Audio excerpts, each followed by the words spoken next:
Hello. Everyone. So today, again, another episode in our kitchen. I'll be making several different items. The first item is chicken strips, lemon pepper seasoned or flavored. Then I'm going to try and do a small twist on the twice baked potato.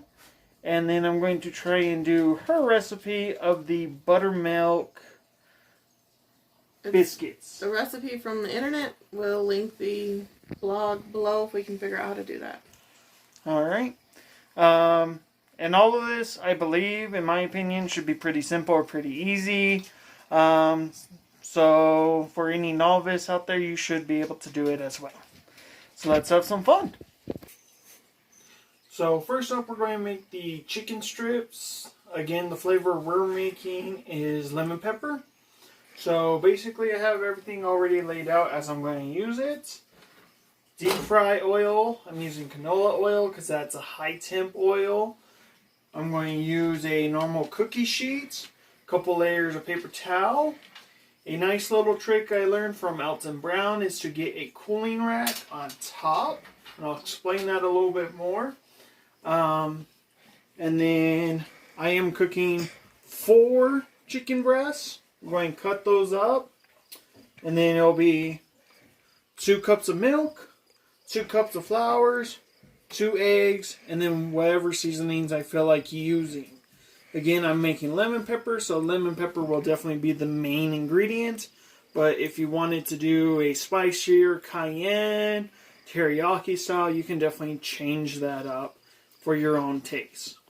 I got this recipe from my mother.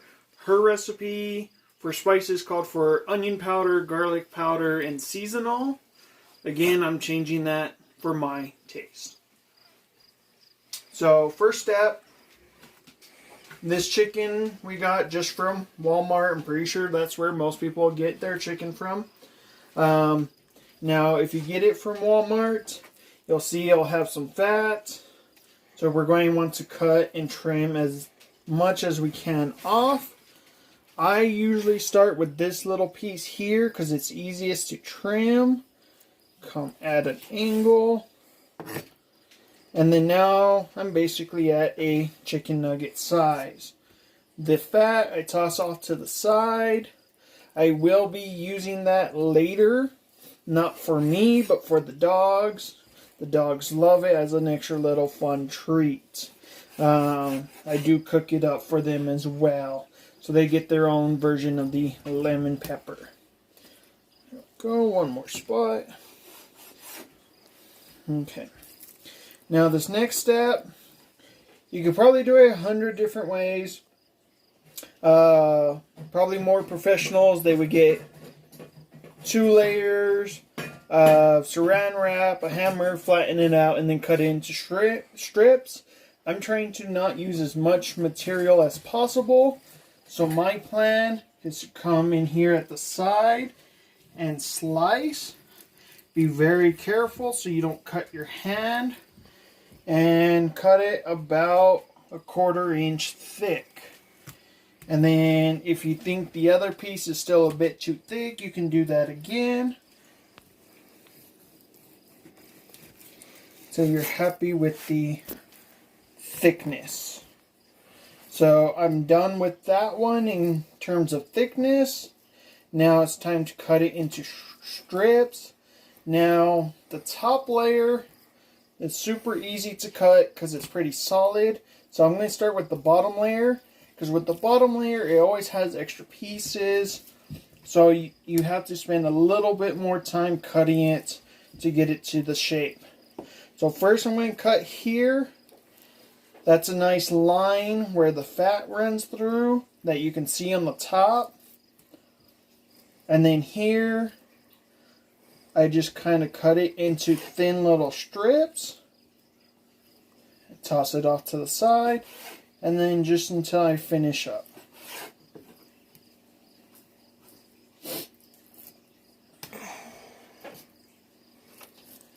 You can also cut it in cubes if you'd rather have cubes, or nuggets, just really any shape as long as it's not too thick.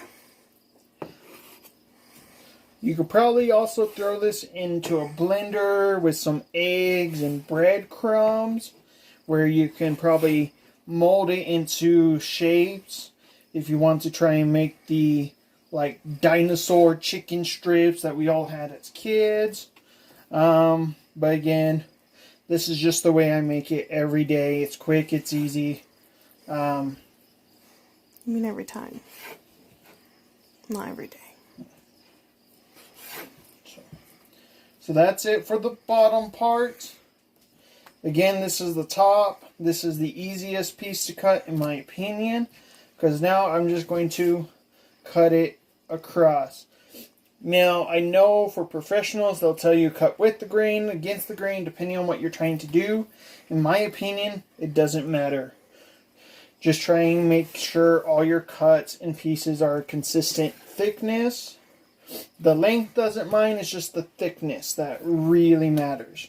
Because that, if you don't cut consistently, then the cooking times aren't consistent, and nobody wants raw chicken.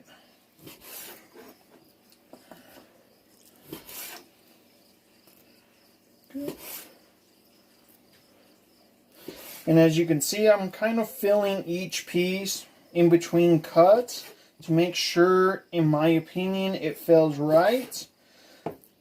If you're better at this than I am, you probably don't need to do that.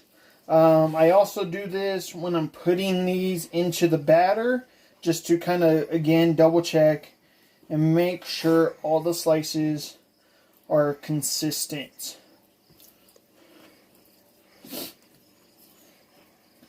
Go. See, this one is from the bottom, and you can see all these different layers.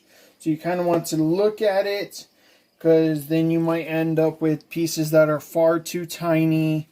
See, if I cut across like that, I would come up with this tiny, tiny piece that wouldn't be able to be used as a chicken strip at all. So.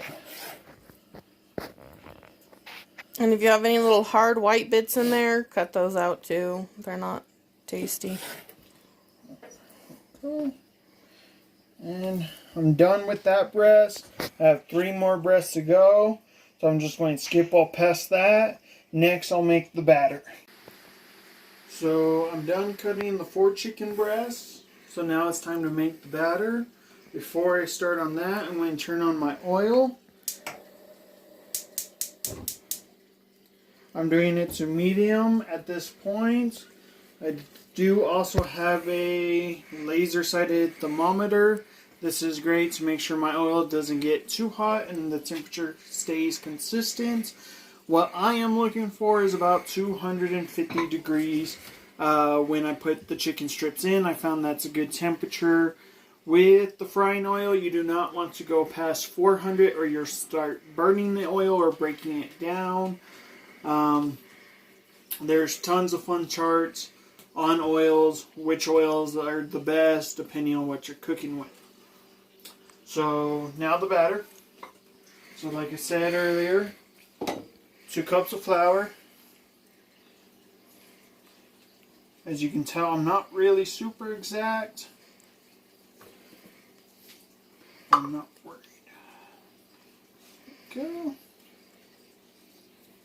2 cups of flour.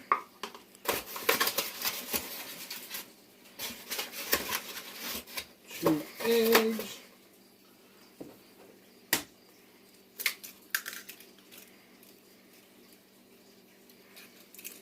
Go.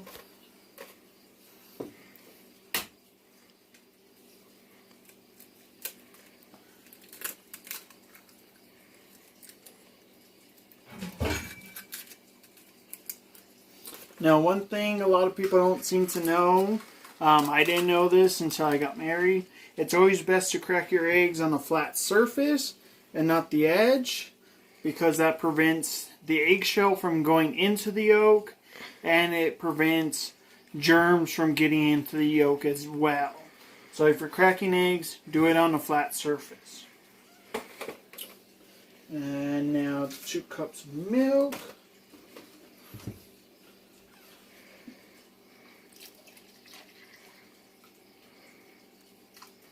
Go.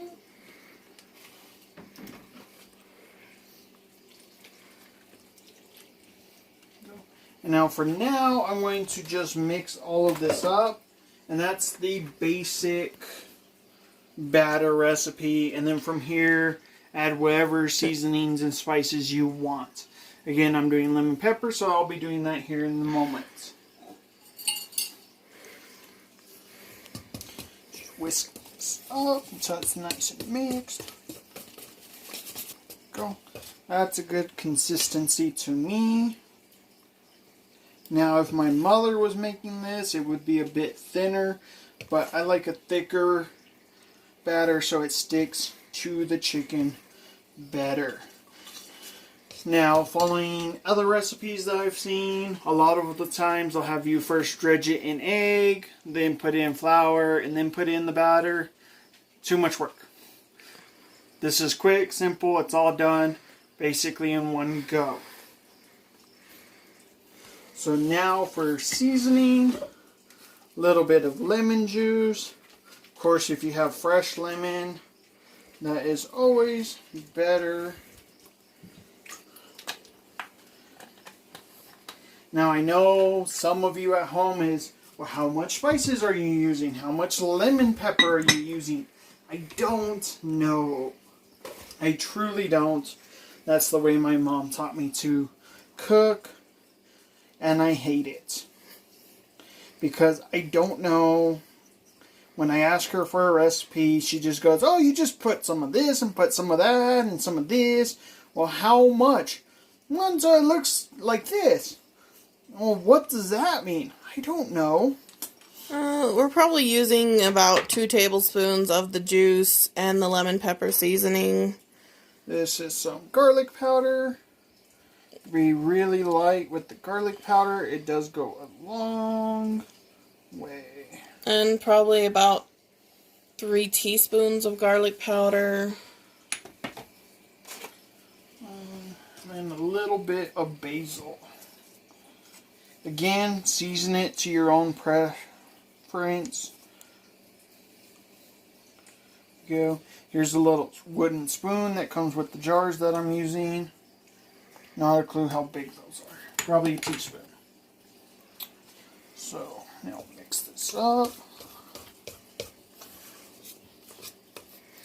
Now adding the seasonings, it will change your batter a little bit. If you like it a thinner batter, add more liquid. If you like a thicker batter, add more flour or more egg. There we go. Now, this is the part my wife hates. Again, like I've been saying, everyone has their own taste. You need to taste it to your own level. The way I do it and the way I was taught, take the spices, taste them straight. I have literally fun dipped it, licked my finger, stuck it into the spices, tasted the spices that way. I found some things taste horrible, not fun. Other things, again, it kind of depends. If you don't want to fun dip it, you can always take a small piece of the batter, throw it in the hot oil, fry that up, see if that's the flavor you're looking for.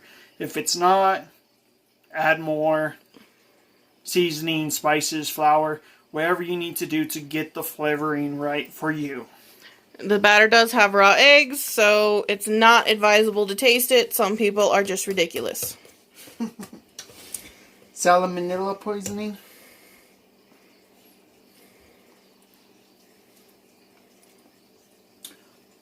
So you need more lemon. Let's bring this out again.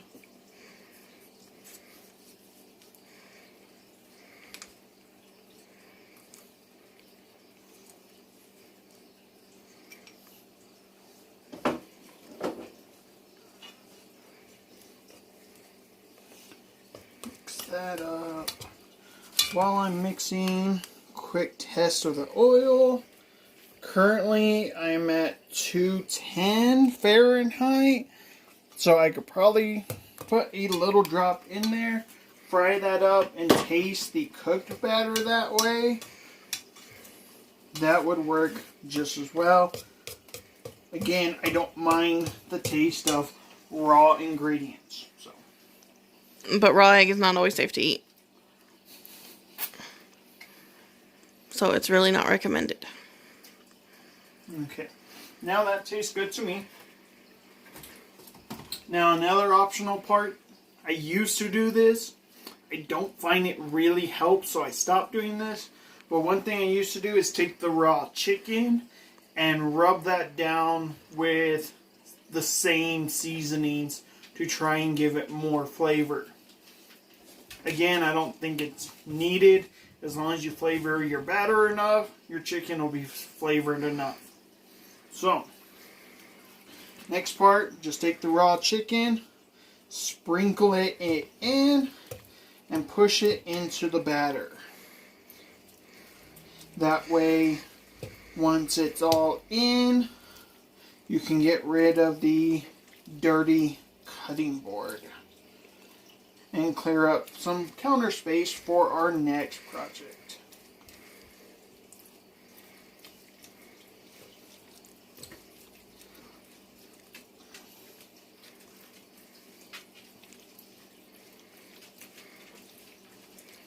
Now this does make a lot of chicken strips.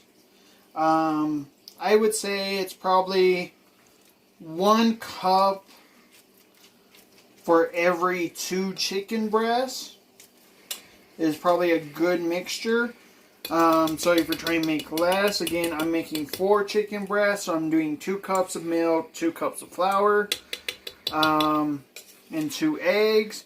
If you're wanting to do just a small batch, 1 breast, half a cup, and a whole egg. Go. This is a really good recipe to make a bunch of and eat for the next couple days. I personally actually like it cold once it's been cold in the fridge. I can eat it just out of the bag. So they're good for snacking. They're good reheated. So if you have the energy to make a big batch on whenever you have a free day, then you can have lunch or dinner or something for the next couple of days. Okay. Now, like I said, the oil should be heated. Let me just check it again real quick. Right now it's at 269. So it's definitely heating up quickly at medium temp. And so now I want to start throwing in the chicken strips.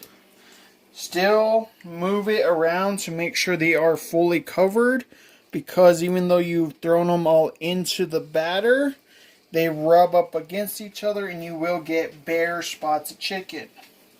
So you still kind of want to move it around, make sure it's fully covered, drop it in. You can use tongs for this. Do not touch the oil and try your best not to splash. It will burn you. Now, normally when I'm doing this, say if there wasn't a camera on me, I'm normally doing this without a shirt on because it's more comfortable. You're at home, relaxed. But I got a camera on me, so I'm not going to do that. And that's dangerous. If you splatter the oil, it does burn you, as somebody knows. I've gotten bacon grease to pop on my nipple. That is not a fun feeling. Unless you're really into that hardcore stuff, which I am not. Yeah, don't listen to Jason on cooking advice. You can listen for the recipes, but pretty much if he does it normally so he can be comfortable, it's not a good idea. It's probably not following any type of OSHA regulations, FDA, or anything like that. This is what I consider home cooking, just being comfortable making it for yourself. And he does get it from his mom. She's mixed raw meat into dog food and then licked her hands. So, yeah. He's not as bad as that. So I guess I got a little bit lucky. Yeah, I've seen my mom. I hope to do this in the future video. Make some homemade jerky. I've seen my mom make jerky hundreds of times.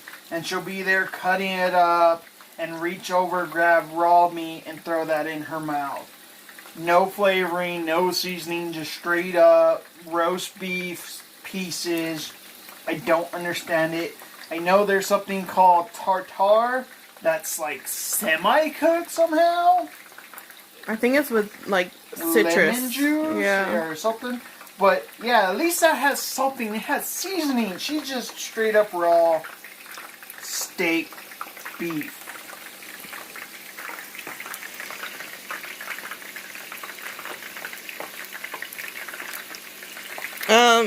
You don't really have to worry too much about overcrowding the pan. They're pretty easy to separate normally. And it doesn't seem to affect the cooking. I mean, if you add them too quick and the oil's not hot enough, it will bring the temperature down. Or if your ingredients are very, very cold, it can bring the temperature down too much, but our ingredients have been out for a little bit. Currently, I'm still getting 260 degrees in the oil temp, and I would consider this pan about half to 2/3 full of what I normally do. Now, one thing, I did do some research. I'm horrible about research, but I did do some fun research before doing this video. You can reuse oil. So just because I'm deep frying it, I'm not just getting rid of all this. I'm done. What I'm going to do is once I'm done cooking, the oil's cooled down, I will get a strainer. Use the same paper towels I'm going to dry this on to catch any big bits that might be still in here and strain it through that and reuse it a later date. I actually used this oil just yesterday to make some homemade french fries. Deep fried those up and it's still good to go. Doing some research again online. There are kits you can buy to test if your oil is still good. But primarily, as long as you don't go too hot, use the oil about 3 or 4 times. If you're doing stuff like this, deep frying meats. But now if you're deep frying French fries, or tortillas, or tacos, you can probably reuse that oil 8 times max. If you're planning to reuse oil, use it within a 2-month period. Don't go past that, because then otherwise it definitely starts to break down with whatever you're deep frying. So again, I used it for potatoes yesterday. I'm using it for chicken strips today. I'll probably use it for tacos or rolled tacos or taquitos, depending on where you live and what you call it. And maybe one more time, depending on how the oil looks after that. So again, 3-4 times, no more than 8, depending on what you're deep frying. Again, a little more talk about the oil. This one is canola oil.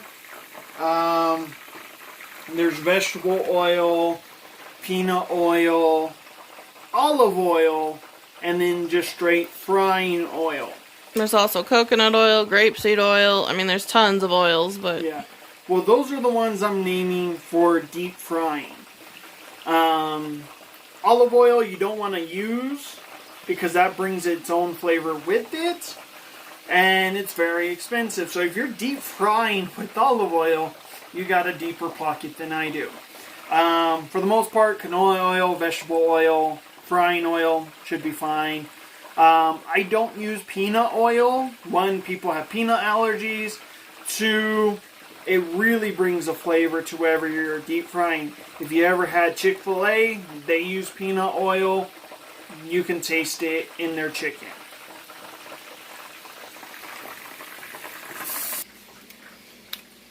So I'm going to lose a finger.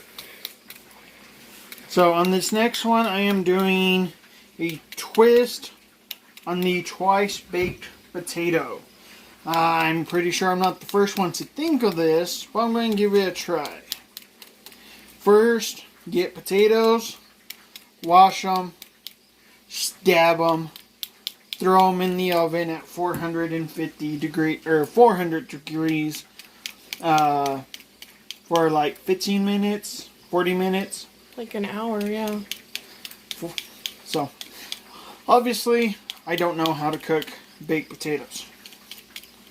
But yeah, so 45 minutes to an hour. You put them in until they're easy to stab a fork through and they're soft. Yep. And then what my plan is, pull them out, basically mash them, and then I'm going to try 2 different ways of cooking it. The first way will be in this pan that I'm putting them in now, with all of our nice little fun ingredients. I'll show you later. And also in cupcake cups to see if that makes a difference to the flavor. I doubt it. If it makes a difference to the cooking time, which is very possible. And with the cupcake cups, I believe that'll make it easy for serving if you're doing it for like groups, because instead of trying to spoon it out of the pan, it's already in a nice fun little cupcake that they can just grab and take with them. So I'm going to try and do half in this, 6 of these. We'll see how that goes. But for now, those need to get into the oven. We normally put our potatoes just directly on the rack in there. It's better to use tongs and space them out a bit, because then they have more room to cook. But make sure you're going across 2 tines. I don't think you can see because it's really dark in our oven. But make sure you're going across the 2 tines so it supports the potato and the potato doesn't just fall through if it's a small one. So now back to the chicken strips. This is still the first batch. They're starting to get golden brown, so I feel like they are done. I'm just going to pull one out, and that's going to be my tester bit. If this one's done, great. I can pull them all out, start this next batch. If it's not done, throw it back in, give it a couple more minutes. And what was the Alton Brown trick that you haven't mentioned? So, the chicken is fully cooked through and through. You can see how it's breaded. It's still too hot to taste test, but I am happy with that. Now, I'm going to be pulling all the chicken out of this batch, and this is the Alton Brown trick. I learned it from the TV show Good Eats Reloaded, if I remember correctly. And so normally when you're drying deep fried items, you want to set them down on something that will help absorb the fat. Now, in the original version of Good Eats, they didn't advise you to sit it on paper towels, because as it cools down, it'll re-soak some of the oil back into wherever you're cooking. But in Good Eats Reloaded, he was found out that by adding this cooling rack, setting it upside down, it raises up what you're cooking just a little bit. So it still helps whisk away some of that oil and fat that you're cooking in. And then once it does begin to cool down, the oil rack helps to hold up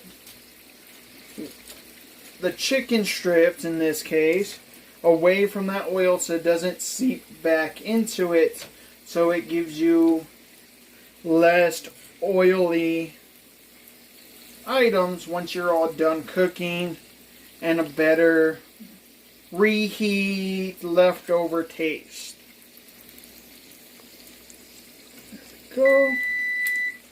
That's our oven getting to temperature for the baked potatoes. So now that's ready. Timer 45 minutes. And starts. So now as I'm putting this next batch in, I did a quick test of the temperature. It's currently at 300 degrees Fahrenheit, which is roughly 145 degrees Celsius. Again, I like to keep it around 250, so I am lowering my temperature just slightly. Again, as I'm adding the batter, that'll help lower that temperature as well. But always keep an eye on your oil to make sure it's not getting too hot, too cold. You might want to take pauses between batches to make sure you are at the right temperature. We're getting started on the Easy Flaky Buttermilk Drop Biscuits. We're going to use them as dessert with some jelly. And the first thing you do is get a microwave safe bowl and put in 1 stick or 8 tablespoons or half a cup of butter and melt it, and then you want to let it cool a little bit. I put it in the microwave for 30 seconds, whisked, put it for about 30 more seconds, whisked, and it's melted. Now that it's had a bit of a chance to cool, add a cup of cold buttermilk right out of the fridge. Get it out of the fridge, measure it, and pour it in. You want it to clump up like it's gone bad, pretty much. And if you don't want to buy buttermilk or you don't have buttermilk, you can just take a cup of milk and just add a little bit of lemon until it gets kind of curdled. You can also use vinegar, and there's a couple other things. But you can see how it's all clumpy already. And that's the consistency that you want the liquid to be at. The recipe tells you to mix them separately, but I'm lazy and don't like getting a dish dirty, so I just do it together. It's 2 cups of flour. I'm not going to whisk it in until I get the other stuff on top of it. And then you want 2 teaspoons of baking powder, not baking soda. But you will be using baking soda also.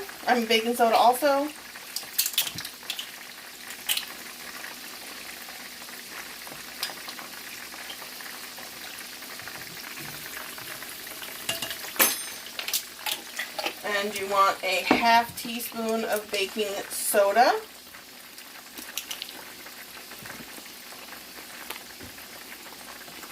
Do be careful and check your ingredients because you don't want to end up with the wrong amount of either one. And you need a teaspoon of sugar that I'm going to go get out of our sugar thing. And it calls for a 3/4 teaspoon of salt. If I can find the salt shaker, I'm just going to shake a little bit of salt in. That's normally what I do, just kind of guess on that. Because we did use salted butter. So it's not like it's going to be unsalted. So I'm just going to kind of guess. That looks pretty good to me. I'm not professional at that, but they've always tasted fine. And then just kind of mix. You don't want to overmix, you just want all the stuff to be wet. Clumpy is what I would call it. You've got it mostly clumpy, but you still have some left. Like on the edges, I like to just use my hands and just kind of try to make sure there's nothing missed. If you have kids or nieces and nephews, they find it great fun to get their hands in and get their hands all goopy and sticky. You do have to make sure they wash their hands though. But my niece thought that was the best activity she'd had all day, was getting her hands disgusting. Using the scoop is nice because they come out more even and they have a nice texture to it. So when you're eating them, they're kind of easy to break apart and easy to smooth whatever toppings you're putting onto it. These are the ones that we're doing for dessert or for my breakfast with jelly. So they're plain, but to the rest of the batter we're going to add cheese And some garlic powder. Garlic salt. Make them more savory. To me, they go better with dinner. So this is another recipe that's a bit versatile depending on what you want to use it for. Mm-hmm. I'm just going to mix in the additions by hand and not get another thing dirty, and they just get stuck on the whisk anyway. So that's our mixed garlic cheesy ones. Jason got out bacon for the potatoes, and you can tell they've noticed. They are watching for the bacon. Are you waking? So these are the chicken strips all cooked and done. I've tasted them. I think they're great. I love this level of lemon pepper. I'm pretty sure Amanda will like it at a higher lemon pepper flavoring. More lemon, yeah, but I also add ketchup and mustard. These are also the leftover bits. So we've taste tested. Now the ultimate taste test. The dogs. Who wants it? Vanilla. It's going out of focus. Okay. Gopher. Sherlock. They all think it's delicious, obviously. All done. No more. In case you have any comments about this or anything, I just kind of want to put it to rest now. This is the statement we basically live by. Although you'll find our house a mess, come in, sit down, and converse. It doesn't always look like this. Some days it's even worse. Lots of days it's even worse. So we do make a little bit of effort cleaning up just so that way we have a nice, good, quick, easy cleaning space. Everything else, forget about it. So now we're mashing the potatoes. I know I said this is twice baked potatoes, but this is where I start making the twist on it of leaving the skins on. If you don't like the skins, you can try peeling it or coring out the potato. But again, we're going to leave them on and just mash them up. If you can find you something like this makes smashing so much easier. And now we've added half a stick of butter, a little bit of milk. Again, all of this kind of depends on how big and how much potatoes you are using. You just want a nice consistency. It depends on how much thick you like your potatoes too. If you like really thick potatoes, you'll use less milk. If you like watery potatoes, you'll use more milk. So this one seems about right as we have it for just normal mashed potatoes. Now we're going to add a little bit of seasoning to it. The butter's nice and melted. The potatoes are smashed. This is garlic salt. More? A little bit.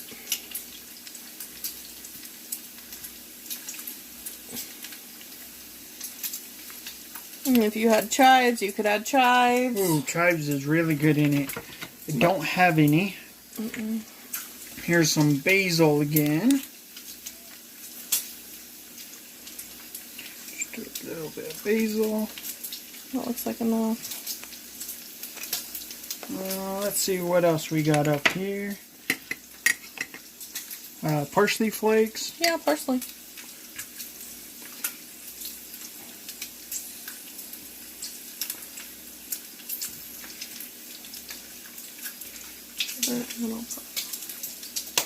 Okay, that looks good on seasonings.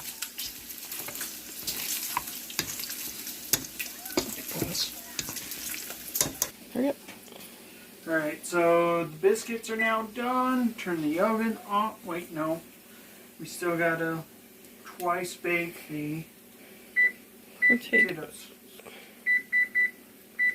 You need to get the biscuits out. So the biscuits are done. They're nice and golden. A little bit burnt on some of them. We'll have to scrape the bottom off. So those are the plain ones. And these are the more savory ones. The cheesy garlic. Yep. Now when I eat these as part of my dinner, I'm going to probably add a little bit of butter to them. So this is 7 pieces of bacon, kind of sliced up real quick after it's been cooked. You can wait for it to cool down completely and then just crush it with your hands. I don't want to wait. Now if you want more bacon, less bacon, that's always up to you. No bacon. No Turkey bacon. Cook a lot of bacon and eat it just on its own. Okay, now mix it in. Now we've added some cheese. This is the Fiesta blend. Probably about half and half cheddar and mozzarella. Again, whatever cheese you feel like adding to this would work, or no cheese. Apparently we are making a very versatile meal tonight. Alright, so again with our twice baked potato experiment, we're going to try cooking it 2 ways. One, in a simple cupcake, silicone cupcake holder, so that way it's quick and easy if you're serving at a party. And in a cake casserole pan. So let's divvy this out. With very attentive help. Very attentive. Now they're hoping I drop it. There we go. And to me, this one looks about perfect. Loaded. Don't want to add too much more because we're also going to add some cheese on top. So this will be a very cheesy meal, especially if you're eating the cheese and garlic biscuits. Go. Almost done.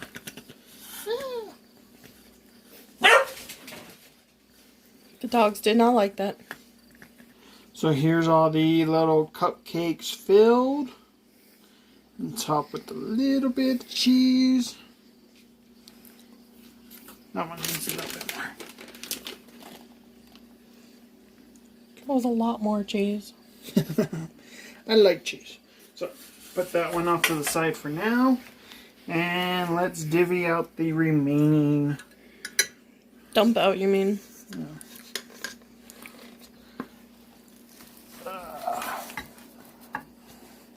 I think I should have gotten a smaller pan. Or more potatoes. But oh well. Well, mostly we just want to Test. Well, we just want to melt the cheese on top. So, just spread it out, add some cheese, you can clump it to the side, and we'll just do it for like 5 minutes. Okay. Go on that.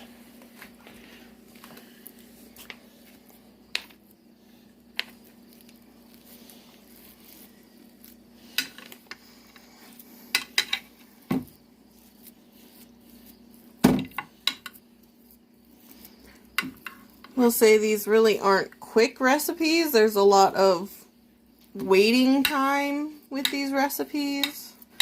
So if you get like a bar stool or something in your kitchen, so that you're not standing the whole time. Yeah, I want to say from start to end, this is probably going to take us 2 hours.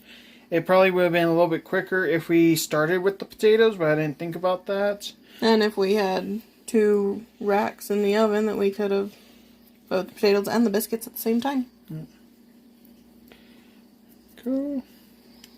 Try and get all this potato-y goodness off. Don't want to waste that.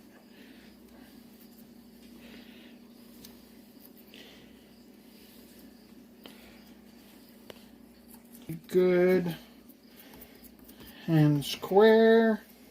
Again, probably if we weren't doing the cupcakes, we would fill this all the way. But That'll work. Let's get some cheese and drizzle that on top. I know drizzling's not the right Sprinkle. word. You're gonna drizzle cheese. He dropped a piece and she found it. She likes me drizzling cheese. There we go. Now we're going to put them in the oven for about 5 minutes. Just trying to get the cheese melted and the top's a little bit browned. Yep.